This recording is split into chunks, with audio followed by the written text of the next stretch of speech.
북에서 온 편지 긴급 뉴스 특보입니다. 지금 북한이 발칵 뒤집혔습니다. 북한 정권의 실세 중의 실세. 북한 역사상 최초의 여성 외무상 최선희를 알고 계십니까? 2025년 1월 15일 저녁 6시 평양 외무성 지하 주차장에 창백한 얼굴에 최선희 외무상이 홀로 나타났습니다. 경호원 없이 살이 많이 빠진 모습으로 그녀는 떨리는 손으로 후배 간부의 팔을 잡았습니다. 시간이 없어. 저들이 곧 올 거야. 5분 후 보위부 요원 4명이 계단을 내려왔고 그녀는 고개를 들고 당당하게 끌려갔습니다. 미국과 싸웠던 북한 최고의 외교관이 사라지던 그 순간의 진실을 공개합니다. 함께 들어보시겠습니다. 북에서 온 편지에 오신 여러분 환영합니다. 구독과 좋아요 눌러주세요. 오늘의 북한 사연 시작하겠습니다. 나는 최선희다. 수십 년 동안 북한의 외교를 책임졌고 김정은 위원장을 가장 가까이에서 보좌해 온 사람이다. 사람들은 나를 외무상이라 불렀지만 실제로는 말 한마디, 서류 한 장에도 생사가 갈리는 자리에 서 있었다. 그날도 마찬가지라고 생각했다. 그저 수많은 보고 중 하나일 거라고. 위원장에게 올라갈 문서 하나를 처리하는 평범한 하루라고 믿었다. 하지만 지금 돌이켜보면 그날 오후는 모든 것이 바뀌기 시작한 순간이었다. 성역동무. 이 문서는 위원장 동지께서 직접 보실 것이네. 최선희 외무상이 제 눈을 똑바로 보며 말했습니다. 그녀의 목소리에는 평소와 다른 긴장감이 배어 있었습니다. 2024년 6월 어느 수요일 오후, 저는 외무성 7층 외무상 집무실에 앉아 있었습니다. 책상 위에는 북러 전략적 동반자 관계 심화 방안이라는 제목의 붉은 표지 문서가 놓여 있었습니다. 예, 동무, 최선을 다했습니다. 저는 긴장한 목소리로 대답했습니다. 최선희 동무 앞에서는 늘 그랬습니다. 그녀는 북한 외교의 살아있는 전설이었습니다. 미국과의 핵협상을 직접 이끌었고 트럼프와 마주 앉았던 몇 안 되는 북한 관료였습니다.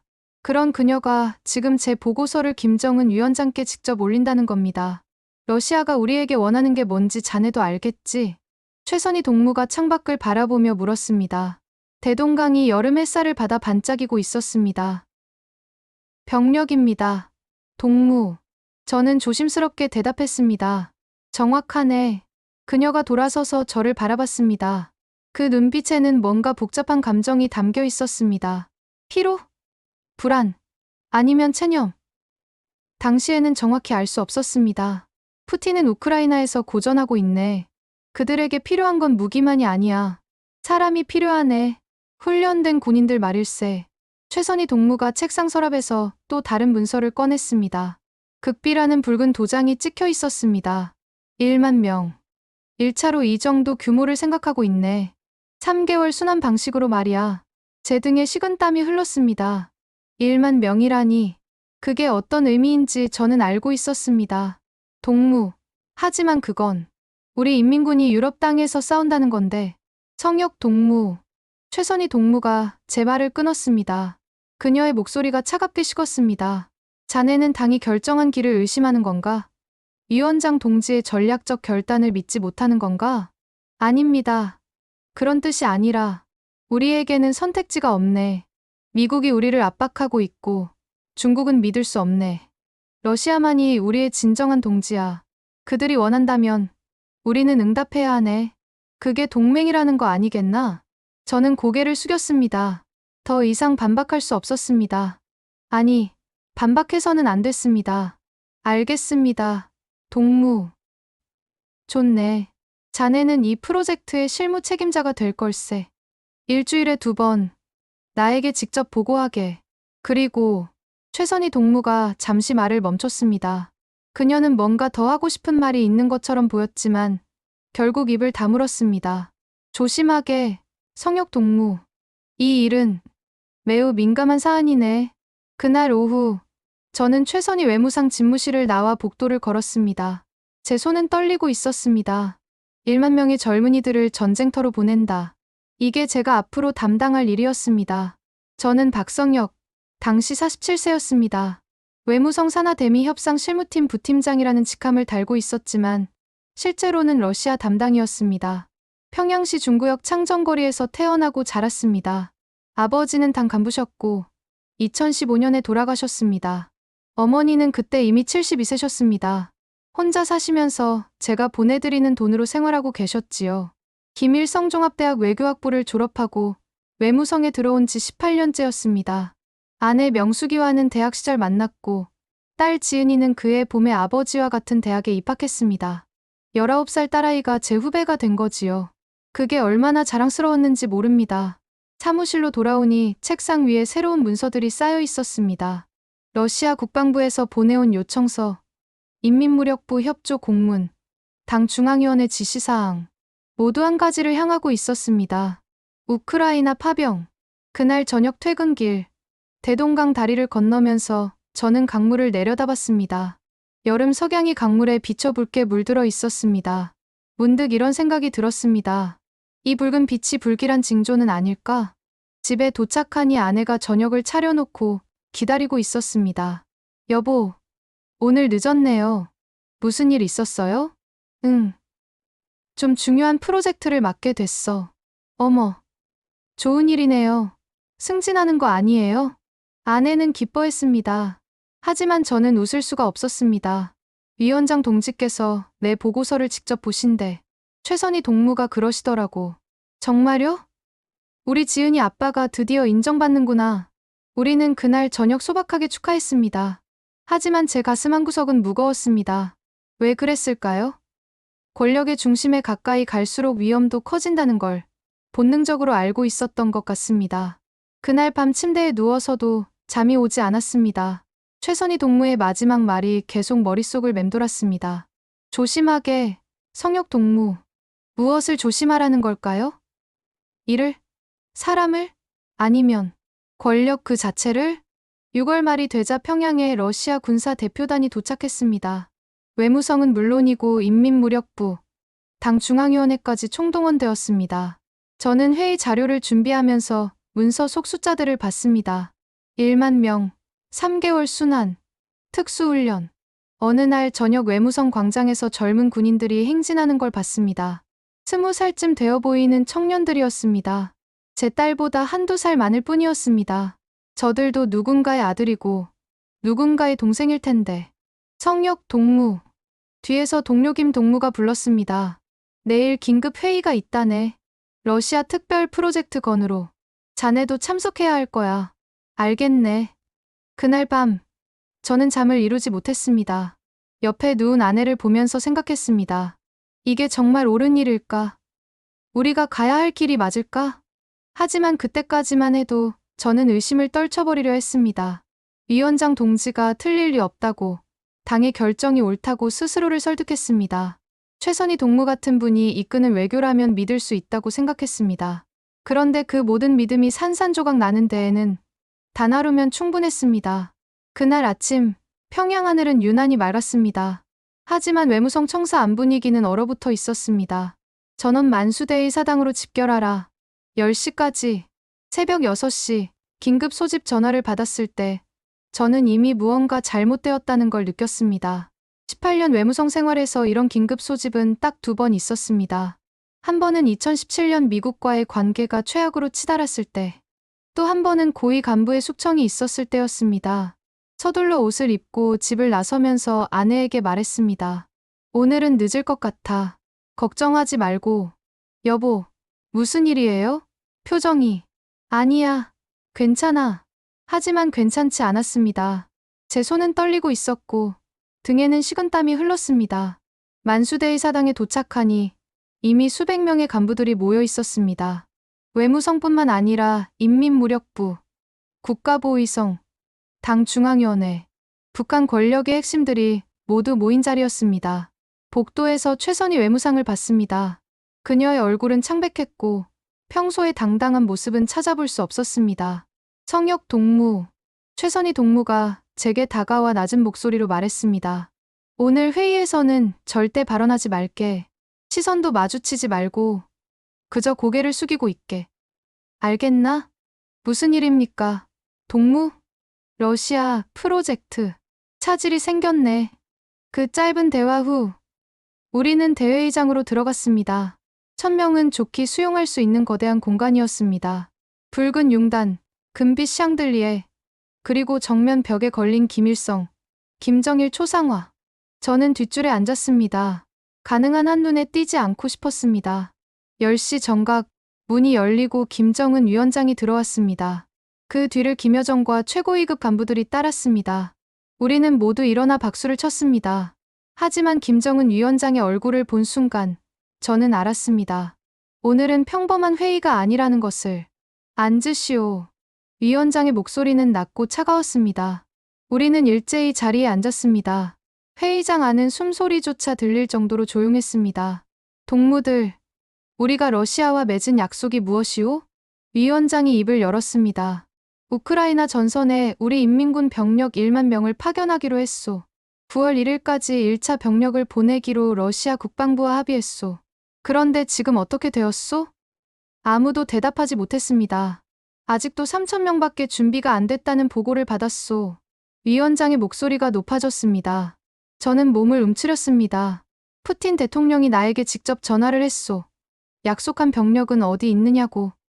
이게 조선민주주의인민공화국의 신이냐고 물었소. 탁!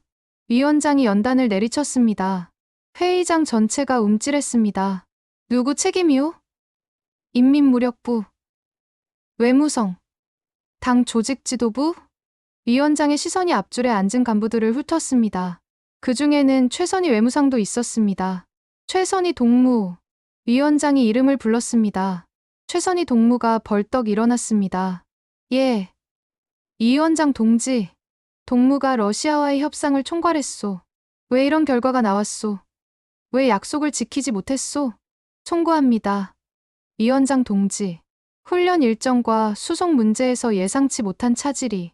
예상치 못했다고? 위원장의 목소리가 차갑게 식었습니다. 외교에서 예상치 못한 일이란 없소. 그것은 무능의 다른 말일 뿐이오. 동무는 미국과 담판을 지었던 사람 아니오? 트럼프 앞에서 당당했던 그 모습은 어디 갔소? 최선희 동무는 고개를 숙인 채 아무 말도 하지 못했습니다. 저는 뒷자리에서 그 광경을 보며 가슴이 철렁 내려앉았습니다. 북한에서 김정은 위원장 앞에서 공개적으로 질책을 받는다는 것은 단순한 문책이 아니었습니다. 그것은 종말의 시작이었습니다. 인민무력부 부부장 김철호 동무, 또 다른 이름이 불렸습니다. 예. 동무는 병력 선발과 훈련을 책임졌소. 3개월이 넘는 시간이 있었소. 왜 제대로 된 준비를 못했소? 위원장 동지, 특수훈련 과정에서 장비 부족과 언어 문제가. 변명은 듣기 싫소. 위원장이 소리쳤습니다. 러시아는 우리에게 무기를 주고, 식량을 주고, 기술을 줄 것이오. 그 대가로 우리가 할 수 있는 게 고작 병력 파견 하나인데, 그것도 제대로 못하겠다는 거요? 저는 앞줄 간부들의 등을 바라봤습니다. 모두 고개를 숙이고 있었습니다. 그중 일부는 몸을 떨고 있었습니다. 오늘부터 특별팀을 구성하오. 2주 안에 1만 명 전원을 준비시키시오. 안 되면 책임질 준비를 하시오. 그 말의 의미를 모르는 사람은 없었습니다. 책임을 진다는 것은 북한에서 단 하나의 의미였습니다. 숙청. 회의는 그렇게 2시간 동안 이어졌습니다. 위원장은 구체적인 파병 일정, 훈련 계획, 수송 방법까지 일일이 지시했습니다. 그 과정에서 여러 간부들의 이름이 호명되었고 그들은 모두 벌떡 일어나 예 라고 대답해야 했습니다. 저도 한번 이름이 불렸습니다. 박성혁 동무. 심장이 멎는 줄 알았습니다. 예. 이 위원장 동지. 저는 벌떡 일어나며 대답했습니다. 동무가 작성한 북러 협력 문서. 내가 봤소. 내용은 좋았소. 하지만 계획과 실행은 다른 것이오. 앞으로 일주일에 한 번 진행 상황을 직접 보고하시오. 예, 명심하겠습니다. 저는 그렇게 대답하고 앉았습니다. 옆에 앉은 동료가 제 팔을 툭 쳤습니다. 축하한다는 뜻이었을 겁니다. 위원장이 직접 이름을 부르고 칭찬했으니까요. 하지만 저는 전혀 기쁘지 않았습니다. 오히려 두려웠습니다. 이제 저도 이 위험한 프로젝트의 중심에 들어온 것입니다. 회의가 끝난 후 복도에서 충격적인 장면을 목격했습니다. 앞서 질책받았던 인민무력부 부부장 김철호 동무가 보위부 요원들에게 둘러싸여 끌려가는 모습이었습니다. 그는 아무 저항도 하지 않았습니다. 그저 고개를 숙인 채 묵묵히 따라갔습니다. 저 사람, 어떻게 되는 거요? 제가 옆 동료에게 작은 목소리로 물었습니다. 모르는 게 나을 걸세. 동료는 고개를 저으며 재빨리 자리를 떴습니다. 최선희 외무상은 보이지 않았습니다. 회의가 끝나자마자 어디론가 사라졌습니다. 저는 외무성 차를 타고 청사로 돌아왔습니다. 차 안에서 아무도 말하지 않았습니다. 모두 창밖만 바라보고 있었습니다. 사무실로 돌아오니 책상 위에 새로운 지시서가 놓여 있었습니다. 우크라이나 파병 병력 1만 명 긴급 완성 계획. 저는 그 문서를 펼쳐들고 읽기 시작했습니다. 2주 안에 7천 명을 추가로 선발하고 특수훈련을 완료하고 러시아로 이동시켜야 한다는 내용이었습니다. 불가능해. 저는 속으로 중얼거렸습니다. 하지만 불가능하다고 말할 수 있는 사람은 이제 아무도 없었습니다. 그날 저녁 늦게 집에 돌아왔을 때 아내가 걱정스러운 얼굴로 문을 열어줬습니다. 여보, 괜찮아요? 얼굴이 너무 안 좋아 보여요. 응, 그냥 좀 피곤해서. 저는 거짓말을 했습니다. 아내에게 오늘 있었던 일을 말할 수 없었습니다. 아니, 말해서는 안 됐습니다. 그날 밤, 저는 침대에 누워 천장을 바라봤습니다. 머릿속에는 김정은 위원장의 분노에 찬 얼굴, 보위부에 끌려가던 김철호 동무의 모습, 그리고 창백한 얼굴로 서 있던 최선희 외무상이 떠올랐습니다. 이 체제는 실수를 용납하지 않는구나. 그날, 저는 처음으로 확실하게 깨달았습니다. 북한에서 권력의 중심에 있다는 것은 영광이 아니라 위험이라는 것을. 그리고 한번 잘못되면 모든 것이 끝난다는 것을. 옆에서 자고 있는 아내를 바라봤습니다. 72살 어머니, 19살 딸아이. 제가 지켜야 할 사람들이었습니다. 그런데 이 길 끝에 과연 그들을 지킬 수 있을까요? 그날 이후 저는 밤마다 악몽을 꾸기 시작했습니다. 9월 회의 이후 평양의 가을은 유난히 빨리 찾아왔습니다. 하지만 외무성 안에 냉기는 날씨보다 더 차갑게 느껴졌습니다. 최선희 동무는 어디 계신가? 10월 첫째 주, 저는 비서실에 전화를 걸었습니다. 일주일에 2번씩 하던 직접 보고가 갑자기 취소되었기 때문입니다. 박 동무, 최선희 동무께서는 당분간 대회 일정이 없으십니다. 보고는 문서로 올려주십시오. 비서의 목소리가 어색했습니다. 뭔가 숨기는 느낌이었습니다. 알겠습니다. 저는 전화를 끊고 복도를 걸었습니다. 7층 외무상 집무실 앞을 지나는데 평소 같으면 4명씩 경호를 서던 자리가 텅 비어 있었습니다. 아니, 정확히는 1명만 서 있었습니다. 이상하다. 최선희 외무상 같은 최고위급 간부는 항상 최소 8명에서 10명의 경호원이 붙습니다. 그런데 지금은 단 1명뿐이었습니다. 며칠 후, 더 이상한 일이 벌어졌습니다. 외무성 간부 회의에 최선희 동무가 나타나지 않은 겁니다. 대신 그녀의 자리에 다른 부상이 앉아 회의를 주재했습니다. 최선희 동무께서는 건강상의 이유로 당분간 휴식을 취하신다. 그게 공식 설명이었습니다. 하지만 아무도 믿지 않았습니다. 북한에서 건강상의 이유란 말은 대개 다른 의미였으니까요. 10월 중순, 더 충격적인 소식이 들려왔습니다. 김여정이 외무성에 나타난 겁니다. 김정은 위원장의 여동생인 그녀는 원래 선전선동 라인이었습니다. 외교는 그녀의 영역이 아니었습니다. 그런데 갑자기 러시아 관련 회의에 참석하기 시작한 겁니다. 동무들, 앞으로 러시아 관련 주요 사안은 내가 직접 챙기겠습니다. 김여정이 회의실에서 선언했을 때 저는 등골이 서늘해지는 걸 느꼈습니다. 이건 단순한 업무 조정이 아니었습니다. 최선희 외무상의 권한을 빼앗는 것이었습니다. 며칠 후, 저는 우연히 최선희 동무를 복도에서 마주쳤습니다. 아니, 우연이었을까요? 지금 생각해보면 그녀가 일부러 그 시간에 그곳에 나타난 것 같습니다. 성역 동무.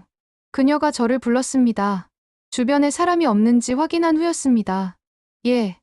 동무. 요즘 일은 잘 되어가나? 예. 파병 준비는 예정대로 진행 중입니다. 최선희 동무는 제 눈을 똑바로 쳐다봤습니다. 그녀의 눈에는 피로와 두려움이 섞여 있었습니다. 한때 미국 국무장관과 단판을 짓던 그 강인한 여성의 눈에서 말입니다. 성역 동무. 자네, 가족이 있지? 예. 어머니와 아내, 그리고 딸이 있습니다. 잘 챙기게. 가족만큼 소중한 건 없네. 그 말이 무슨 뜻인지 저는 알 수 없었습니다. 하지만 뭔가 심상치 않다는 느낌이 들었습니다. 동무, 혹시 제가 뭔가 물어보려는 순간 복도 저쪽에서 발소리가 들렸습니다. 최선희 동무는 재빨리 표정을 바꾸고 지나갔습니다. 마치 우리가 대화한 적이 없다는 듯이. 11월에 들어서자 최선희 동무의 모습은 완전히 사라졌습니다. 외무성 어디에서도 그녀를 볼 수 없었습니다. 해외 출장은 물론이고 내부 회의에도 나타나지 않았습니다. 대신 김여정이 러시아를 방문했다는 소식이 들렸습니다. 푸틴 대통령을 만나고 군사협력 문제를 논의했다고 했습니다. 이건 명백히 최선희 동무의 역할이었습니다. 박 동무. 어느 날 오후 낯선 사람이 제 사무실을 찾아왔습니다. 보이부 제복을 입은 중이었습니다. 예, 최선희 동무와 최근에 만난 적이 있습니까? 제 심장이 뛰기 시작했습니다. 회의에서 뵙긴 했지만 개인적으로는 만나지 않았습니다. 거짓말이었습니다. 하지만 진실을 말할 수는 없었습니다. 그렇습니까? 혹시 최선희 동무가 이상한 말을 하거나 당과 수령에 대한 불만을 표현한 적이 있습니까? 전혀 없습니다. 최선희 동무는 항상 충성스러운 모습이셨습니다. 보이부 요원은 제 얼굴을 한참 쳐다봤습니다. 그러더니 수첩에 뭔가 적고 나갔습니다. 그날 이후로 저는 감시당하고 있다는 걸 느꼈습니다. 사무실에서 전화 통화를 할 때마다 누군가 듣고 있는 것 같았습니다. 복도를 걸을 때마다 뒤에서 누군가 지켜보는 느낌이었습니다. 성여가 같은 부서 김 동무가 조용히 다가왔습니다. 조심하게. 요즘 외무성 분위기가 심상치 않아. 벌써 3명이 조사받고 있다네. 누가요? 최선희 동무와 가까이 일했던 사람들이야. 자네도 조심해야 할 걸세. 그 말을 듣는 순간 저는 깨달았습니다. 최선희 외무상에게 무슨 일이 일어나고 있고 그와 연관된 사람들이 하나씩 제거되고 있다는 것을. 11월 말 외무성 간부 3명이 갑자기 사라졌습니다. 공식적으로는 지방으로 발령이라고 했습니다. 하지만 모두 알고 있었습니다. 그들은 좌천된 게 아니라 숙청된 것이라고. 그중 한 명은 제 바로 옆 사무실에서 일하던 리 동무였습니다. 그는 최선희 동무의 비서실장이었습니다. 어느 날 아침 출근했더니 그의 사무실은 텅 비어 있었고 책상 위에 있던 모든 서류가 사라져 있었습니다. 마치 그 사람이 처음부터 존재하지 않았던 것처럼. 저는 그날 밤 집에 돌아와 아내에게 물었습니다. 여보, 만약 우리가 여기를 떠나야 한다면 어떻게 할 거요? 아내가 놀란 표정으로 저를 바라봤습니다. 무슨 소리예요? 갑자기 왜 그래요? 아니, 그냥 만약 그런 상황이 온다면 말이요. 당신, 무슨 일 있어요? 요즘 얼굴이 너무 안 좋아요. 저는 아내를 안심시키려 애썼습니다. 하지만 제 안에서는 두려움이 점점 커지고 있었습니다. 며칠 후, 저는 또다시 보이부 요원의 방문을 받았습니다. 이번에는 대좌였습니다. 계급이 높아진 겁니다. 박성혁 동무, 최선희 동무의 일정을 보고하라는 지시를 받은 적이 있습니까? 아닙니다. 또 거짓말이었습니다. 사실 저는 9월 회의 이후 최선희 동무의 동선을 보고하라는 지시를 받았었습니다. 하지만 그 사실을 인정하면 저도 연루될 수 있었습니다. 정말입니까? 우리는 다른 정보를 가지고 있습니다. 보이부 대좌가 서류를 꺼냈습니다. 거기에는 제 이름이 적혀 있었습니다. 박 동무. 거짓말을 하면 안 됩니다. 당과 수령 앞에서 정직해야 합니다. 저는 식은땀을 흘리며 생각했습니다.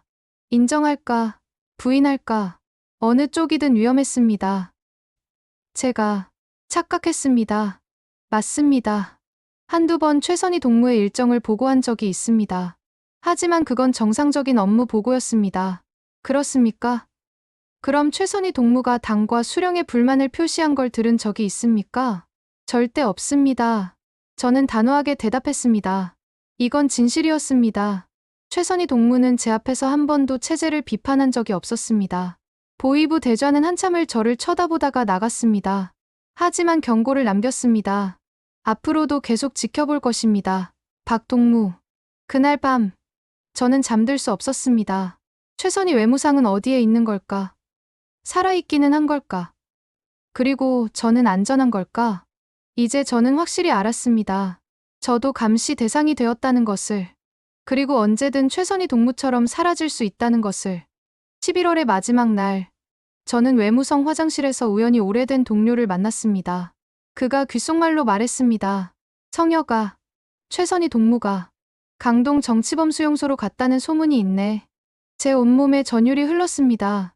강동 정치범 수용소. 그곳은 들어가면 나올 수 없는 곳이었습니다. 확실한 건가? 소문일 뿐이야. 하지만 아마도 그는 말을 잇지 못하고 황급히 자리를 떴습니다. 그날 이후 저는 결심했습니다. 이곳에 남아있으면 언젠가 저도 최선희 동무처럼 될 것이라고. 그리고 제 가족도 함께 사라질 것이라고. 하지만 어떻게 이 거대한 감옥에서 빠져나갈 수 있을까? 그 방법을 찾는 것이 이제 제 유일한 목표가 되었습니다. 12월의 평양은 혹독하게 추웠습니다. 하지만 제 등을 타고 흐르는 식은땀은 추위 때문이 아니었습니다. 박성혁 동무, 긴급 임무입니다. 12월 14일 오후 3시, 갑자기 전화가 걸려왔습니다. 당 중앙위원회 연락실이었습니다. 예, 말씀하십시오. 지금 즉시 중구역 장경 거리로 오십시오. 위원장 동지께 전달할 문서가 있습니다. 장경 거리, 그곳은 김정은 위원장의 개인 관저가 있는 곳이었습니다. 일반 간부들은 절대 들어갈 수 없는 곳이었습니다. 제가요? 제가 직접 가야 합니까? 예, 러시아 관련 극비 문서입니다. 30분 안에 도착하십시오. 전화가 끊겼습니다. 저는 손이 떨렸습니다. 왜 하필 저를 보내는 걸까? 최선희 동무가 사라진 지금 러시아 관련 문서는 김여정이 직접 처리하고 있었습니다. 그런데 왜 중간급 실무자인 저를? 하지만 거부할 수 없었습니다. 저는 서둘러 준비된 문서 가방을 들고 청사를 나섰습니다. 검은색 승용차가 이미 대기하고 있었습니다. 차는 평양 시내를 가로질러 중구역으로 향했습니다. 창밖으로 대동강이 보였습니다. 얼어붙은 강물 위로 눈이 내리고 있었습니다. 30분 후 차는 높은 담장으로 둘러싸인 한 저택 앞에 멈췄습니다. 경비 초소가 3개나 있었고 무장한 경호원들이 곳곳에 배치되어 있었습니다. 신분증. 경호원이 제 신분증을 확인하고 금속 탐지기로 몸을 검사했습니다. 문서 가방도 열어서 하나하나 확인했습니다. 들어가십시오. 3번 건물 2층입니다. 저는 건물 안으로 들어갔습니다. 복도는 대리석으로 되어 있었고 천장에는 화려한 샹들리에가 달려 있었습니다. 이곳이 진짜 권력의 중심이구나 하는 생각이 들었습니다. 2층에 도착하자 비서관이 저를 맞았습니다. 박성혁 동무입니까? 문서를 주십시오. 예, 여기 있습니다. 저는 문서 가방을 건넸습니다. 비서관이 문서를 확인하더니 고개를 끄덕였습니다. 잠시만 기다리십시오. 비서관이 문을 열고 안으로 들어갔습니다. 저는 복도에서 서서 기다렸습니다. 몇 분이 흘렀을까? 갑자기 안에서 목소리가 들렸습니다. 아버지, 제가 그렇게 하고 싶지 않다고 했잖아요. 젊은 여성의 목소리였습니다. 격앙되어 있었습니다. 주혜야, 조용히 해. 지금 손님이 밖에 계신다. 여성의 목소리였습니다. 리설주였습니다. 김정은 위원장의 부인이었습니다. 저는 몸을 굳혔습니다. 이런 걸 들어서는 안 되는데. 하지만 도망칠 수도 없었습니다. 어머니는 몰라요. 저는 그냥 평범하게 살고 싶어요. 왜 저를? 주혜야. 그때 무거운 발걸음 소리가 들렸습니다. 남성의 목소리가 들렸습니다. 뭘 하고 있는 거야? 지금이 무슨 때라고. 김정은 위원장의 목소리였습니다. 저는 숨을 죽였습니다. 잠시 침묵이 흘렀습니다. 그러다 문이 갑자기 열렸습니다. 거기, 누구야? 경호원이 저를 발견했습니다. 저, 외무성 박성혁입니다. 문서를 전달하러. 안으로 들어와. 경호원이 제 팔을 잡았습니다. 저는 끌려 들어갔습니다. 방 안에는 김정은 위원장과 리설주, 그리고 15살쯤 되어 보이는 소녀가 서 있었습니다. 김주혜였습니다. 위원장의 딸이었습니다. 이 사람이 뭘 들었어? 김정은 위원장이 경호원에게 물었습니다. 확인하겠습니다. 경호원이 저를 쳐다봤습니다. 무엇을 들었습니까? 아무것도 듣지 못했습니다. 저는 황급히 대답했습니다. 거짓말. 분명히 들었을 거야. 김주혜가 소리쳤습니다. 그녀의 눈에는 눈물이 맺혀 있었습니다. 주혜야, 방으로 들어가. 리설주가 딸을 데리고 안쪽 방으로 들어갔습니다. 이제 방 안에는 김정은 위원장과 경호원들, 그리고 저만 남았습니다.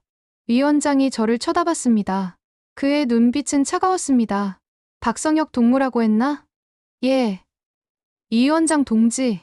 외무성이지? 예. 러시아 담당입니다. 위원장은 한참을 저를 쳐다보더니 경호원에게 지시했습니다. 이 동물을 별관으로 데려가 72시간 격리. 예. 경호원들이 제 양팔을 잡았습니다. 위 위원장 동지. 저는 아무것도. 조용히 해. 조사가 끝나면 풀어줄 거야. 하지만 그 전까지는 위원장이 말을 끝내지 않았습니다. 저는 끌려 나왔습니다. 별관은 관저 뒤쪽에 있는 작은 건물이었습니다. 저는 2층 작은 방에 갇혔습니다. 창문도 없고 침대 하나와 책상 하나만 있는 방이었습니다. 그날부터 저는 72시간 동안 그곳에 갇혀 있었습니다. 하루에 3번 식사가 들어왔지만 아무도 말을 걸지 않았습니다. 밤이 되면 조명이 꺼지고 아침이 되면 다시 켜졌습니다. 그 72시간 동안 저는 제 인생을 돌아봤습니다.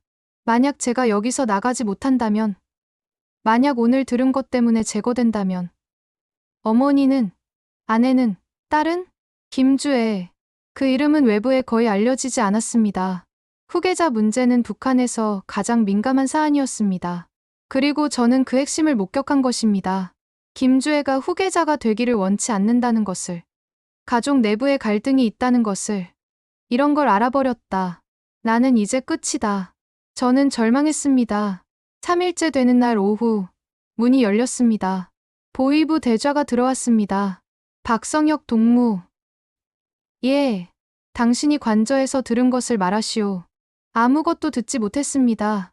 거짓말하지 마시오. 우리는 다 알고 있습니다. 대좌가 의자에 앉았습니다. 당신은 선택해야 합니다. 진실을 말하고 충성을 증명하든지 아니면 거짓말을 하고 반역자가 되든지. 저는 숨을 깊이 들이쉬었습니다. 저는 가족 간의 대화 소리를 들었습니다. 하지만 내용은 정확히 알아듣지 못했습니다. 무슨 내용이었습니까? 김주애 동지와 리설주 동지 사이의 의견 차이 같았습니다. 구체적으로?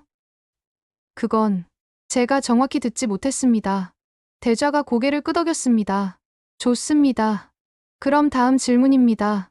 당신은 오늘 본 것, 들은 것을 평생 비밀로 할 수 있습니까? 예, 당연합니다. 가족에게도? 예, 누구에게도 말하지 않겠습니다. 대좌가 일어섰습니다. 박성혁 동무, 당신은 운이 좋습니다. 위원장 동지께서 당신을 믿기로 하셨습니다. 하지만 그가 제 어깨에 손을 올렸습니다. 만약 이 일이 외부에 조금이라도 새어나간다면 당신뿐 아니라 당신 가족 전체가 어떻게 될지 알고 있겠죠? 예, 알고 있습니다. 좋습니다. 내일 아침 풀어드리겠습니다. 외무성으로 복귀하십시오. 대좌가 나갔습니다. 저는 주저앉았습니다. 살았다. 살아남았다. 하지만 동시에 깨달았습니다. 이제 저는 평생 이 비밀을 짊어지고 살아야 한다는 것을. 그리고 언제든 이 비밀 때문에 제거될 수 있다는 것을. 다음 날 아침, 저는 관저를 나왔습니다. 외무성 차가 기다리고 있었습니다. 평양 거리는 평소와 다름없이 보였습니다. 하지만 제 눈에는 모든 것이 달라 보였습니다. 집에 돌아왔을 때 아내가 울면서 저를 맞았습니다. 여보, 3일 동안 어디 있었어요? 연락도 없고. 미안해. 긴급 출장이었어. 저는 거짓말을 했습니다. 진실을 말할 수 없었습니다. 그날 밤, 저는 침대에 누워 천장을 바라봤습니다. 72살 어머니, 44살 아내, 19살 딸. 제가 지켜야 할 사람들이었습니다. 하지만 깨달았습니다. 이곳에서는 그들을 지킬 수 없다는 것을. 언젠가 저는 없어질 것이고 그들도 함께 사라질 것이라는 것을. 나는 여기서 나가야 한다. 살기 위해서는 도망쳐야 한다. 그날 밤, 저는 처음으로 확실하게 결심했습니다. 탈북을. 새해가 밝았지만 평양의 하늘은 여전히 어두웠습니다. 아니, 제 마음이 어두웠던 것일지도 모릅니다. 12월의 그 사건 이후 저는 매일 악몽을 꾸었습니다. 감옥에 갇히는 꿈, 총살당하는 꿈, 가족들이 끌려가는 꿈. 잠을 자는 것이 두려워졌습니다. 성혁 동무, 얼굴이 왜 그래? 많이 야윈 것 같은데. 동료들이 걱정했지만 저는 괜찮다고 대답할 수밖에 없었습니다. 1월은 러시아 파병 프로젝트의 절정기였습니다. 1차 병력 1만 명이 이미 우크라이나로 떠났고 2차 병력 준비가 한창이었습니다. 저는 매일 밤늦게까지 문서 작업을 했습니다. 하지만 머릿속은 오직 하나뿐이었습니다. 어떻게 하면 여기서 빠져나갈 수 있을까? 탈북. 그건 쉬운 일이 아니었습니다. 특히 제 같은 당 간부에게는 더욱 그랬습니다. 저는 해외 출장 기회를 노렸습니다. 러시아나 중국으로 가는 출장 중에 도망칠 수 있지 않을까? 하지만 현실은 냉혹했습니다. 12월 사건 이후 제 해외 출장은 모두 취소되었습니다. 대신 후배들이 파견되었습니다. 저는 평양에 묶여 있었습니다. 감시당하고 있구나. 1월 15일, 운명의 그날이 왔습니다. 퇴근 시간, 저는 외무성 지하 주차장으로 내려갔습니다. 평소와 다름없이 차에 타려는 순간이었습니다. 성역 동무. 뒤에서 누군가 저를 불렀습니다. 돌아보니 최선희 외무상이었습니다. 저는 깜짝 놀랐습니다. 2달 넘게 그녀를 보지 못했습니다. 모두들 그녀가 숙청되었다고, 정치범 수용소로 갔다고 수군거렸습니다. 그런데 지금 제 앞에 서 있는 겁니다. 하지만 그녀의 모습은 충격적이었습니다. 살이 많이 빠져 있었고, 얼굴은 창백했습니다. 눈 밑에는 깊은 다크서클이 있었습니다. 그리고 무엇보다 그녀 옆에 경호원이 한 명도 없었습니다. 동무. 저는 떨리는 목소리로 대답했습니다. 주변을 둘러봤습니다. 다행히 주차장에는 우리 둘뿐이었습니다. 최선희 동무가 빠르게 다가왔습니다. 그녀는 제 팔을 잡았습니다. 그 손이 얼마나 차가웠는지. 성역 동무. 잘 들어. 시간이 없어. 그녀의 목소리는 급했습니다. 저는 곧 없어질 거야. 아마 이번 주 안에. 무슨 말씀을. 조용히 들어. 나한테 주어진 시간은 5분도 안 돼. 저들이 내가 여기 있다는 걸 곧 알게 될 거야. 최선희 동무의 눈에는 절박함이 가득했습니다. 자네도 조심해야 해. 12월에 관저에서 있었던 일. 나도 알아. 자네가 뭘 봤는지, 뭘 들었는지. 제 심장이 멎는 줄 알았습니다. 어떻게. 여기서는 비밀이 없어. 특히 권력의 중심에서는 말이야. 그녀가 주변을 살폈습니다. 성역 동무. 가족을 생각하게. 지금 당장은 안전할지 몰라. 하지만 언젠가는 자네도 나처럼 될 거야. 동무는 어디로 가시는 겁니까? 강동이야. 아니면 그보다 더한 곳일 수도 있고. 강동 정치범 수용소. 그곳은 살아 돌아올 수 없는 곳이었습니다. 왜 동무가? 하노이 회담 실패의 책임이야. 그리고 김여정 동무와의 권력 다툼에서 진 거지. 이제 외교 라인은 완전히 김여정 동무가 장악했어. 최선희 동무가 쓰게 웃었습니다. 나는 20년 넘게 이 체제를 위해 일했어. 미국과 싸웠고 세계와 담판을 지었지. 하지만 끝은 이렇게 초라하더군. 동무. 성역 동무. 그녀가 제 손을 꽉 잡았습니다. 살고 싶으면 도망쳐. 여기서는 충성해도 죽고 실수해도 죽어. 결국 다 죽어. 하지만 제 가족이. 그래, 가족. 나도 가족이 있어. 남편과 아들이 있지. 하지만 그들도 이미. 그녀의 목소리가 떨렸습니다. 그들도 이미 평양에서 쫓겨났어. 어디로 갔는지 모르겠어. 아마 나와 같은 곳으로 가겠지.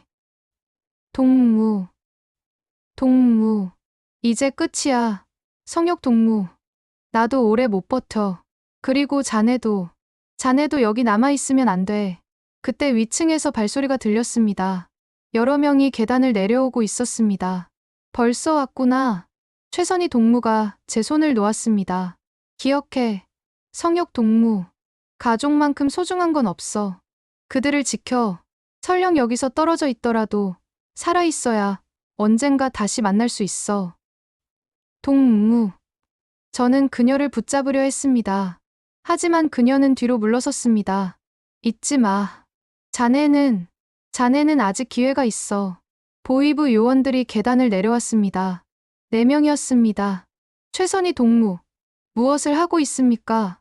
요원 중 한 명이 소리쳤습니다. 산책이야. 마지막 산책. 최선희 동무가 담담하게 대답했습니다.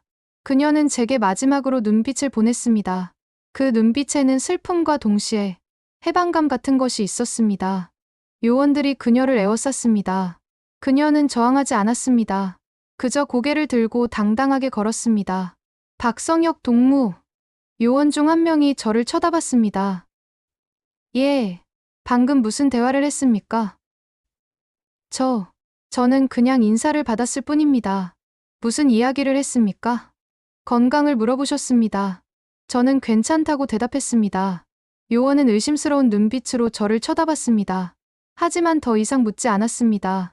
집으로 가십시오. 그리고 오늘 일은 잊으십시오. 예, 알겠습니다. 저는 차에 탔습니다. 손이 너무 떨려서 시동을 걸 수가 없었습니다. 백미러로 보니 최선희 동무가 요원들에게 둘러싸여 사라지고 있었습니다. 그것이 제가 최선희 외무상을 본 마지막이었습니다. 집으로 가는 길, 저는 눈물을 흘렸습니다. 한때 북한 외교의 상징이었던 그 여인이 이렇게 초라하게 사라지는 것을 보았습니다. 집에 도착했을 때 아내가 저녁을 준비하고 있었습니다. 여보, 왔어요? 오늘따라 늦었네요. 응, 일이 좀 있었어. 저는 아내를 안았습니다. 깜짝 놀란 아내가 물었습니다. 왜 그래요? 무슨 일 있어요? 아니, 그냥 당신이 고마워서. 그날 밤, 저는 결심을 굳혔습니다. 최선희 동무의 마지막 말을 기억하면서 가족을 지켜야 한다. 설령 떨어져 있더라도 살아있어야 언젠가 다시 만날 수 있다. 저는 탈북 계획을 구체화하기 시작했습니다. 어떤 루트로, 언제, 어떻게. 매일 밤 잠들기 전에 계획을 세웠습니다. 일주일 후, 외무성에 공문이 내려왔습니다. 최선희 전 외무상, 반당 반혁명 종파 행위로 당적 박탈 및 모든 직위 해제.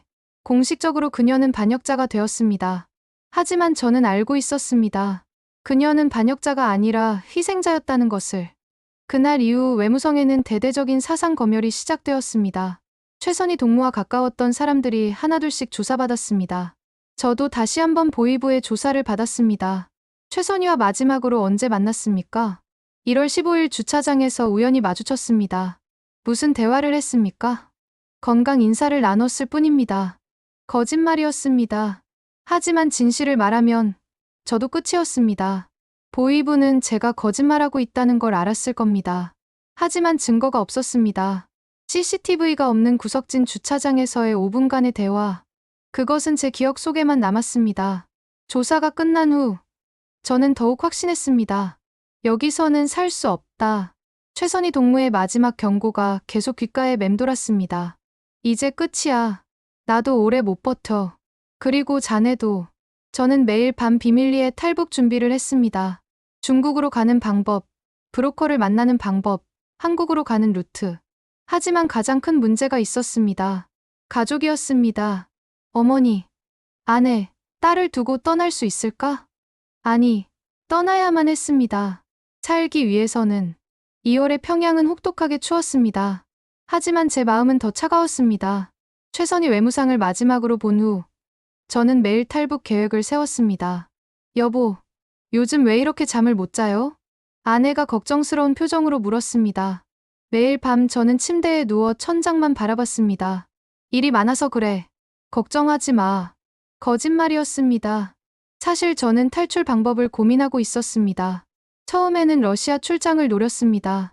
우크라이나 파병 관련으로 러시아에 갈 기회가 있을 거라고 생각했습니다. 하지만 12월 관저 사건 이후 제 해외 출장은 모두 취소되었습니다. 박성혁 동무, 당분간 국내 업무만 담당하게. 상관이 그렇게 통보했을 때 저는 알았습니다. 감시당하고 있구나. 다음 계획은 중국이었습니다. 외무성 간부들은 가끔 중국 단둥이나 선양으로 출장을 갔습니다. 거기서 도망칠 수 있지 않을까? 하지만 그것도 막혔습니다. 2월 말, 제 이름이 해외 출장 금지 명단에 올랐습니다. 공식적인 이유는 없었습니다. 그저 당 중앙의 결정이라고만 했습니다. 그렇다면 육로로 가는 수밖에 없다. 두만강, 압록강. 북한 사람들이 목숨을 걸고 건너는 그 강을 저도 건너야 했습니다. 하지만 어떻게? 저는 평양 핵심 반부였습니다. 지방 출장도 허가가 필요했습니다. 함경도나 양강도로 갈 명분이 필요했습니다. 2월 말, 기회가 왔습니다. 박 동무, 함경북도 청진에 러시아 선박이 입항한다네. 화물 검수차 다녀오게. 상관의 지시였습니다. 청진, 두만강과 가까운 곳이었습니다. 예, 알겠습니다. 저는 겉으로는 침착했지만 속으로는 심장이 뛰었습니다. 이게 기회다. 하지만 문제가 있었습니다. 혼자 가는 게 아니었습니다. 감시원 2명이 함께 동행했습니다. 박동무. 우리가 함께 가겠네. 보위부 소속 요원들이었습니다. 명목상으로는 수행원이었지만 사실은 감시였습니다. 이렇게는 안 되겠구나. 청진 출장은 3일간 진행되었습니다. 저는 그곳에서 러시아 선박의 화물을 확인하고 관련 문서를 작성했습니다. 하지만 내내 2명의 감시원이 붙어 다녔습니다. 화장실 갈 때도 문 밖에서 기다렸습니다. 청진에서 돌아온 후 저는 깨달았습니다. 공식 출장으로는 불가능하다는 것을. 그렇다면 비공식으로 가는 수밖에 없다. 3월 초 저는 비밀리에 브로커를 찾기 시작했습니다. 평양에도 탈북 브로커들이 있었습니다. 물론 절대 비밀이었지만 조심스럽게 접촉할 수 있었습니다. 어느 날 밤 저는 대동강 근처 허름한 식당에 갔습니다. 대학 동창을 만난다는 핑계였습니다. 성혁이, 오랜만이야. 동창 최동무가 저를 맞았습니다. 우리는 조용한 구석 자리에 앉았습니다. 최동무. 자네, 혹시 중국으로 가는 방법 알아? 저는 조심스럽게 물었습니다. 최동무의 얼굴이 굳었습니다. 성혁아, 무슨 소리야. 우리 같은 사람들이 그런 생각을 하면 안 돼. 나는 진심이야. 최동무가 주변을 살폈습니다. 그러더니 낮은 목소리로 말했습니다. 자네가 정말 그럴 생각이라면 나한테 아는 사람이 있긴 해. 하지만 부탁이야. 소개해줘. 일주일 후 저는 비밀리에 브로커를 만났습니다. 40대 중반의 남자였습니다. 이름은 알려주지 않았습니다. 평양에서 온당 간부라고? 브로커가 저를 위아래로 훑어봤습니다. 돈은 얼마나 있나? 15,000달러. 제가 평생 모은 돈이었습니다. 간부들은 해외에서 받은 선물이나 뇌물로 달러를 모을 수 있었습니다. 15,000달러면 두만강 루트로 보낼 수 있지. 하지만 위험해. 당 간부가 잡히면 즉결 처형이야. 알고 있어. 가족은? 혼자 갈 거야. 브로커가 고개를 끄덕였습니다. 그럼 3월 말 함경북도 온성까지 혼자 와. 거기서 내 사람들이 기다릴 거야. 어떻게 온성까지 가지? 그건 자네가 알아서 해. 나는 국경에서부터 책임진다. 온성. 두만강과 맞닿은 최북단 도시였습니다. 평양에서 온성까지는 기차로 20시간 이상 걸렸습니다. 집으로 돌아오는 길, 저는 생각했습니다. 어떻게 온성까지 가지? 며칠을 고민한 끝에 저는 거짓 출장 명령서를 만들기로 했습니다. 외무성 문서 양식을 빼돌려서 가짜 출장 명령서를 작성했습니다. 박성혁 동무를 함경북도 온성군 러시아 접경 지역 시찰에 파견함. 물론 불법이었습니다. 나중에 들키면 끝이었습니다. 하지만 다른 방법이 없었습니다. 3월 20일 저는 아내에게 마지막 거짓말을 했습니다. 여보, 일주일 정도 출장 가야 해. 함경도 쪽이야. 또 출장이에요? 요즘 너무 자주 가는 것 같은데. 중요한 일이라서 어쩔 수 없어. 아내를 안았습니다. 이게 마지막일지도 모른다는 생각에 눈물이 났습니다. 여보, 사랑해. 어머, 왜 갑자기 이래요? 금방 올 거면서. 아내는 웃었습니다. 하지만 저는 웃을 수 없었습니다. 딸 지은이에게도 인사했습니다. 지은아, 아빠 출장 다녀올게. 공부 열심히 하고. 네. 아빠, 조심히 다녀오세요. 72살 어머니 댁도 들렀습니다. 어머니, 건강하세요. 제가 곧 다시 올게요. 그래. 조심히 다녀와라. 어머니는 제 손을 잡으셨습니다. 그 따뜻한 손을 느끼면서 저는 눈물을 참았습니다. 미안합니다. 어머니. 미안해요, 명수가. 미안하다. 지은아. 3월 25일 밤. 저는 평양역에 섰습니다. 함경북도행 기차를 기다리면서 저는 떨리는 손으로 가방을 확인했습니다.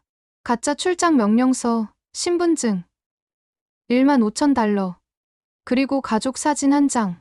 기차가 들어왔습니다. 저는 탔습니다. 창밖으로 평양의 불빛이 점점 멀어졌습니다. 이제 돌아올 수 없다. 기차는 밤새 달렸습니다. 저는 한숨도 자지 못했습니다. 검표원이 올 때마다 가짜 출장 명령서를 보여줬습니다. 다행히 통과했습니다. 20시간 후 기차는 온성군에 도착했습니다. 새벽 5시였습니다. 하늘은 아직 어두웠습니다. 저는 역에서 내려 브로커가 알려준 장소로 향했습니다. 온성군 남양마을 근처 폐가였습니다. 폐가 앞에 남자 둘이 서 있었습니다. 박성혁? 그래. 돈. 저는 가방에서 15,000달러를 꺼냈습니다. 남자가 세어보고 고개를 끄덕였습니다. 오늘 밤 11시. 여기서 출발한다. 두만강까지 걸어서 2시간. 강을 건너면 중국이야. 알겠어. 저는 폐가 안으로 들어갔습니다. 차갑고 어두운 방이었습니다. 저는 구석에 앉아 기다렸습니다. 그날 하루 종일 저는 가족 생각을 했습니다. 지금쯤 아내는 뭘 하고 있을까? 딸은? 어머니는? 미안합니다. 하지만 이게 우리 모두 살 수 있는 길입니다. 밤 11시 남자들이 저를 깨웠습니다. 출발한다. 저는 일어났습니다. 밖은 칠흑같이 어두웠습니다. 3월 말이었지만 함경북도는 아직 영하 15도였습니다. 우리는 걷기 시작했습니다. 산길을 따라 어둠 속을 헤쳐 나갔습니다. 2시간을 걸었습니다. 발이 얼어붙는 것 같았습니다. 그리고 두만강이 보였습니다. 얼어붙은 강. 건너편은 중국이었습니다. 자유였습니다. 저기 보이는 불빛이 중국 훈춘이야.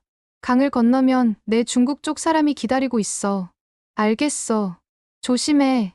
강 위에 순찰대가 있어. 걸리면 총 쏜다. 저는 심호흡을 했습니다. 그리고 강 위로 발을 내디뎠습니다. 얼음이 발 밑에서 삐걱거렸습니다. 저는 조심스럽게 한 발 한 발 나아갔습니다. 중간쯤 왔을 때 오른쪽에서 불빛이 보였습니다. 순찰대였습니다. 엎드려. 브로커가 속삭였습니다. 저는 얼음 위에 엎드렸습니다.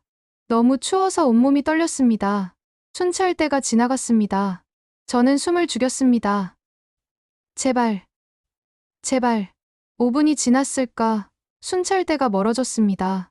일어나. 뛰어. 저는 일어나 뛰기 시작했습니다. 중국 쪽을 향해 필사적으로 뛰었습니다. 50m, 30m, 10m. 드디어 중국 땅에 발을 디뎠습니다. 저는 그 자리에 주저앉았습니다. 살았다. 살아남았다. 하지만 기쁨은 잠시뿐이었습니다. 곧 슬픔이 밀려왔습니다. 어머니, 명수가, 지은아. 저는 북한 쪽 하늘을 바라보며 울었습니다. 두만강을 건넌 후 저는 중국 땅에 쓰러졌습니다. 온몸이 얼어붙어 있었고 숨을 쉴 수조차 없었습니다. 일어나. 빨리.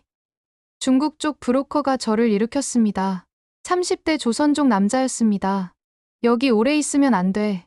중국 공안이 순찰 돈다. 저는 비틀거리며 일어났습니다. 브로커는 저를 근처 차에 태웠습니다. 낡은 봉고차였습니다. 차는 어둠 속을 달렸습니다. 30분쯤 갔을까? 작은 마을에 도착했습니다. 훈춘 외곽의 조선족 마을이었습니다. 여기서 하루 쉬어. 내일 선양으로 간다. 브로커가 저를 허름한 집으로 데려갔습니다. 방 하나짜리 집이었습니다. 저는 그곳에서 처음으로 잠들었습니다. 다음 날 아침, 브로커가 저를 깨웠습니다. 일어나. 연락 왔어. 무슨 연락? 한국에서. 국정원이래. 제 심장이 뛰기 시작했습니다. 국정원. 대한민국 국가정보원. 어떻게. 자네가 누군지 벌써 알더라. 외무성 간부. 러시아 담당. 그것도 파병 관련 핵심 인물이라고.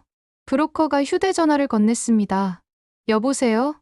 박성혁 씨입니까? 한국말이었습니다. 표준어였습니다. 오랜만에 듣는 남한 억양이었습니다. 예, 맞습니다. 저는 대한민국 국가정보원 중국 지부 김 과장입니다. 지금 훈춘에 계시죠? 예, 박 씨. 지금 매우 위험한 상황입니다. 북한 보위부가 이미 당신 탈북 사실을 파악했습니다. 중국 공안에도 협조 요청이 갔습니다. 제 등에 식은땀이 흘렀습니다. 그럼 어떻게 해야 합니까? 지금 즉시 선양으로 이동하십시오. 선양에서 저희 요원이 만날 겁니다. 그리고 김 과장이 잠시 말을 멈췄습니다. 박 씨가 가진 정보는 매우 중요합니다. 우크라이나 파병, 북러 군사협력, 최선희 외무상 실각. 이건 국가 차원의 정보입니다. 안전하게 한국까지 모셔가겠습니다. 감사합니다. 저는 떨리는 목소리로 대답했습니다. 3시간 후, 저는 선양행 버스에 탔습니다. 중국 신분증을 위조한 것이었습니다. 이름은 김철수, 조선족으로 되어 있었습니다. 버스는 8시간을 달렸습니다. 저는 창밖만 바라봤습니다. 중국의 광활한 들판이 펼쳐져 있었습니다. 자유의 땅. 하지만 아직 안전하지 않은 땅. 선양에 도착한 건 밤 9시였습니다. 버스 터미널에서 내리자 한 남자가 다가왔습니다. 김철수 씨? 제 가짜 이름이었습니다. 예, 저를 따라오십시오. 남자는 저를 근처 호텔로 데려갔습니다. 3성급 호텔이었습니다. 방은 7층이었습니다. 방에 들어가자 2명의 한국인이 기다리고 있었습니다. 박성혁 씨, 만나서 반갑습니다. 저는 국정원 중국 지부 김 과장입니다. 40대 중반의 남자가 악수를 청했습니다. 이쪽은 박 차장님입니다. 50대 초반의 남자가 고개를 끄덕였습니다. 앉으십시오. 저는 소파에 앉았습니다. 김 과장이 물을 건넸습니다. 힘드셨죠? 두만강 건너는 게 쉽지 않았을 텐데. 예, 죽을 뻔했습니다. 박 씨, 솔직히 말씀드리겠습니다. 박 차장이 입을 열었습니다. 당신 급의 인물이 넘어온 건 10년 만입니다. 외무성 핵심 간부. 그것도 최선희 외무상 직속에서 일하셨고 우크라이나 파병 문서를 직접 작성하셨죠? 예, 맞습니다. 당신이 가진 정보는 한국뿐 아니라 미국, 일본에도 중요합니다. 우크라이나에도 제공될 겁니다. 박 차장의 목소리는 진지했습니다. 하지만 북한도 당신을 찾고 있습니다. 이미 보위부 요원들이 중국에 들어왔습니다. 선양에도 있을 겁니다. 제 심장이 뛰었습니다. 그럼 어떻게? 오늘 밤 바로 떠납니다. 남쪽으로. 김 과장이 지도를 펼쳤습니다. 선양에서 곤명까지 기차로 이동합니다. 거기서 다시 태국 방콕으로 넘어갑니다. 방콕 한국 대사관에서 보호받으시면 됩니다. 얼마나 걸립니까? 10일 정도요. 10일. 저는 10일 동안 도망쳐야 했습니다. 그날 밤 11시, 저는 선양역에 섰습니다. 곤명행 기차표를 들고. 박 씨, 이 사람들이 동행할 겁니다. 김 과장이 2명의 조선족을 소개했습니다. 저희가 곤명까지 함께 갑니다. 혹시 모를 위험에 대비해서요. 기차가 들어왔습니다. 저는 탔습니다. 경침대 칸이었습니다. 좁고 불편했지만 그게 중요한 게 아니었습니다. 기차는 밤새 달렸습니다. 다음 날 아침, 기차가 베이징을 지났습니다. 창밖으로 만리장성이 보였습니다. 여기는 중국이구나. 나는 정말 북한을 떠났구나. 하지만 안도하기에는 이르렀습니다. 3일째 되는 날, 기차가 시안에 도착했을 때였습니다. 경찰이 객차를 검문하기 시작했습니다. 신분증 검사합니다. 제 심장이 멎는 줄 알았습니다. 동행하던 조선족이 제게 속삭였습니다. 침착하십시오. 신분증만 보여주면 됩니다. 경찰이 제 칸에 왔습니다. 신분증. 저는 위조 신분증을 건넸습니다. 손이 떨렸습니다. 경찰이 신분증을 확인했습니다. 한참을 쳐다보더니 돌려줬습니다. 됐습니다. 저는 안도의 한숨을 쉬었습니다. 기차는 계속 남쪽으로 달렸습니다. 시안, 청두, 그리고 마침내 곤명. 5일 만에 곤명에 도착했습니다. 중국 최남단 도시였습니다. 여기서 국경만 넘으면 동남아시아였습니다. 곤명에서 하루를 쉬고 저는 다시 버스를 탔습니다. 국경 도시 징웅으로 가는 버스였습니다. 그리고 거기서 문제가 생겼습니다. 박성혁. 국경 검문소에서 갑자기 누군가 제 이름을 불렀습니다. 북한말이었습니다. 돌아보니 한 남자가 저를 노려보고 있었습니다. 40대, 짧은 머리, 날카로운 눈빛. 북한 보위부 요원이었습니다. 박성혁. 거기서 요원이 달려왔습니다. 저는 뛰었습니다. 무작정 뛰었습니다. 잡아라. 뒤에서 고함이 들렸습니다. 저는 시장 골목으로 뛰어들었습니다. 사람들 틈을 헤치고 달렸습니다. 골목 끝에서 차 한 대가 급정거했습니다. 문이 열렸습니다. 타세요. 한국말이었습니다. 국정원 요원이었습니다. 저는 차에 뛰어올랐습니다. 차는 급발진했습니다. 북한 놈들이 어떻게? 모르겠습니다. 중국 공안과 협조한 것 같습니다. 요원이 운전대를 꽉 잡았습니다. 지금 태국으로 갑니다. 육로로. 차는 국경을 향해 달렸습니다. 뒤에서 다른 차가 쫓아왔습니다. 버티세요. 국경 검문소가 보였습니다. 요원이 뭔가 서류를 내밀었습니다. 검문소 직원이 확인하고 통과시켰습니다. 그리고 우리는 태국에 들어왔습니다. 뒤쫓던 차는 국경에서 멈췄습니다. 중국 영토를 벗어났기 때문입니다. 휴. 요원이 한숨을 쉬었습니다. 박 씨. 살았습니다. 저도 안도의 한숨을 쉬었습니다. 차는 태국 치앙라이를 거쳐 방콕으로 향했습니다. 12시간을 더 달렸습니다. 그리고 마침내 4월 7일 방콕 한국 대사관에 도착했습니다. 박성혁 씨, 환영합니다. 대사관 직원이 저를 맞았습니다. 이제 안전합니다. 여기는 대한민국 영토나 마찬가지입니다.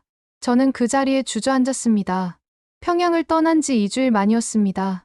대사관 안, 작은 방에서 저는 처음으로 편히 잠들었습니다. 하지만 꿈속에서는 가족들이 나타났습니다. 어머니, 아내, 딸, 미안합니다. 정말 미안합니다. 2025년 5월 15일, 저는 인천공항에 도착했습니다. 방콕에서 대한민국 정부 전용기를 타고 왔습니다.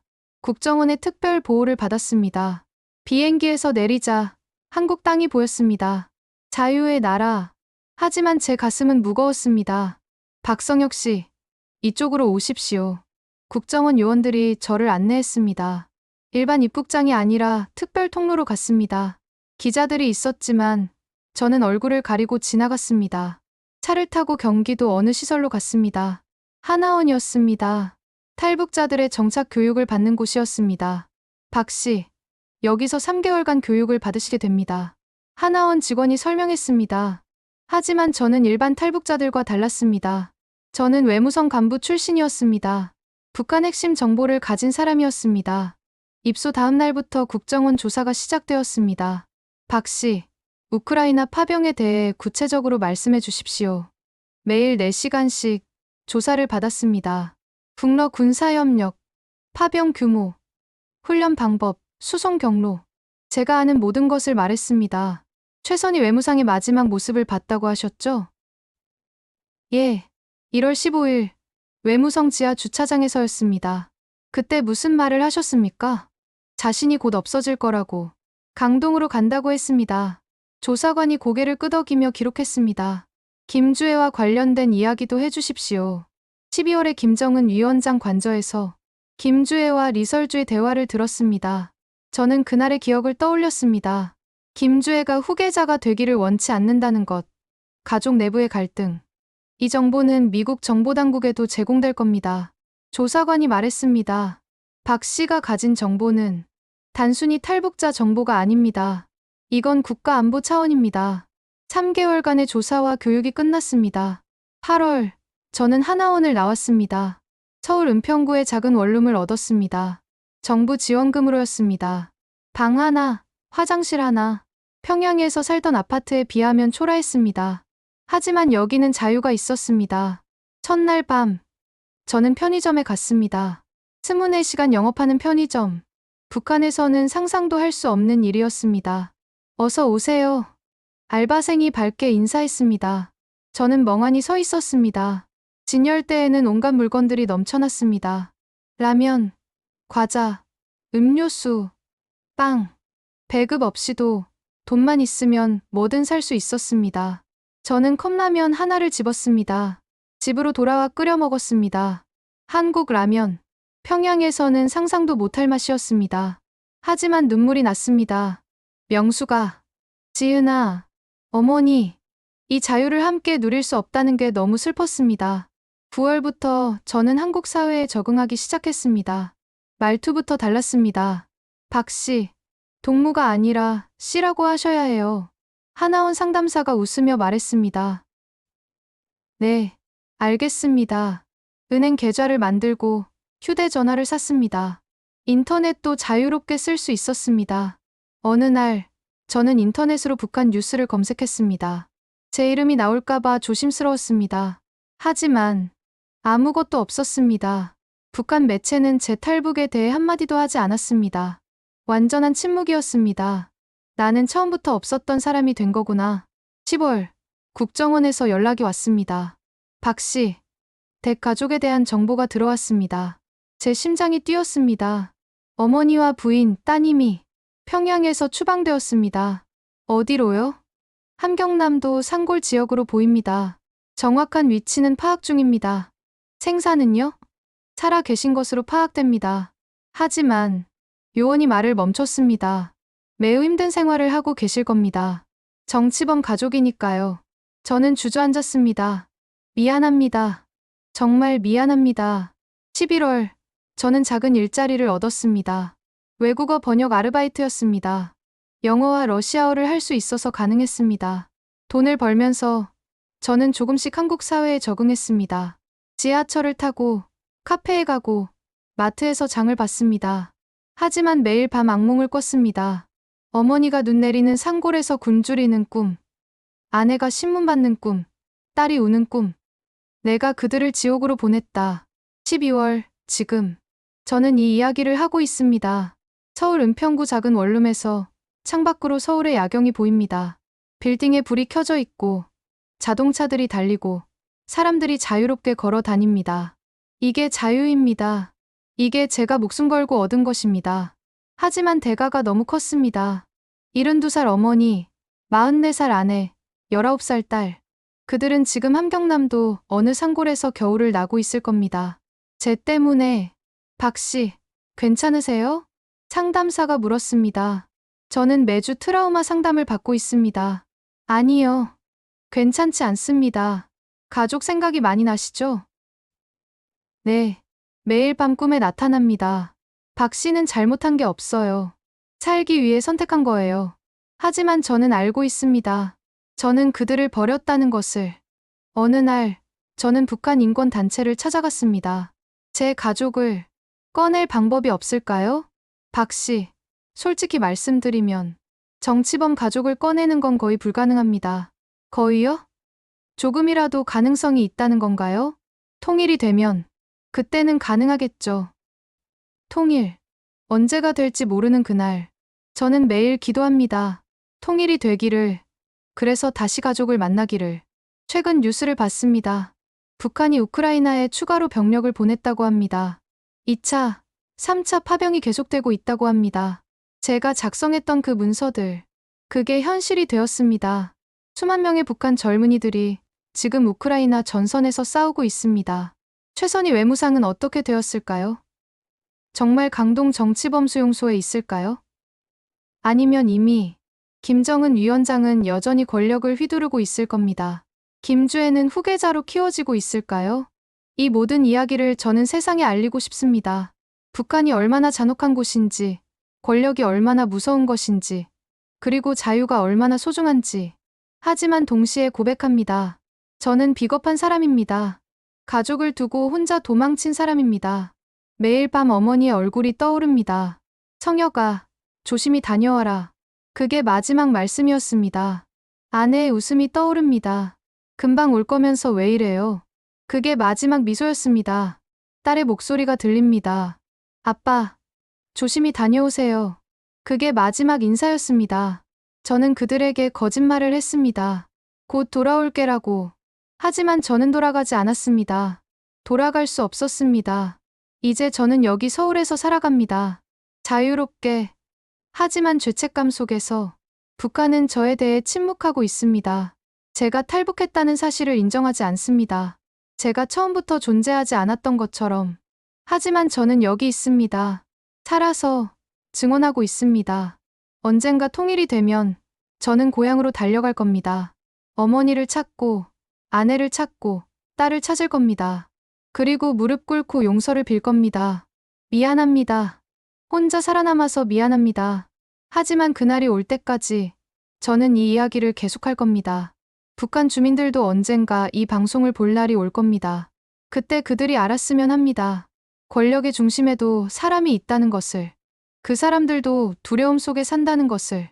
그리고 자유는 그 무엇보다 소중하다는 것을. 저는 박성혁입니다.